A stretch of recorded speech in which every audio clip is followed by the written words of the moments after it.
നിങ്ങൾക്ക് ഈ കഥ അറിയാമോ എന്ന് എനിക്കറിയില്ല, എന്നാലും ഞാൻ പറഞ്ഞുതരാം.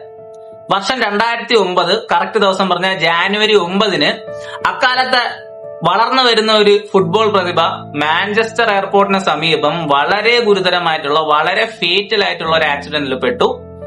എല്ലാരും വിചാരിച്ചത് ഇവൻ തീർന്ന് പൊടി പോലും കിട്ടൂല എന്നാണ്. അതിനു മുമ്പ് വീഡിയോസ് ഒക്കെ കാണുന്നതിന്റെ കൂട്ടത്തിൽ സബ്സ്ക്രൈബ് ഓൺ ചെയ്തു വെച്ചേക്കണേ, എന്നാലേ നമുക്ക് അടുത്ത വീഡിയോ ചെയ്യാനുള്ള ഒരു വലിയ മോട്ടിവേഷൻ കിട്ടത്തുള്ളൂ. അപ്പൊ ബാക്ക് ടു ദ വീഡിയോ.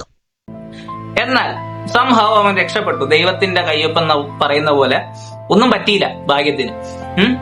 അപ്പം അങ്ങനെ ഒരു ആക്സിഡന്റിൽ പെടുന്ന ഒരു സാധാരണ മനുഷ്യന്റെ മാനസിക നില എന്തായിരിക്കുമെന്ന് നിങ്ങൾക്കറിയാമോ? എനിക്കൊന്നും ആലോചിക്കാൻ പോലും വയ്യ.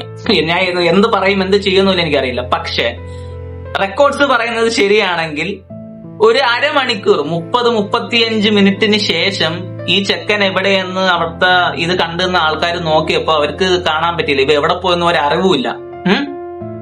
35 മിനിറ്റിന് ശേഷം ഇവൻ പോയത് ട്രെയിനിങ് ഗ്രൗണ്ടിലാണ്.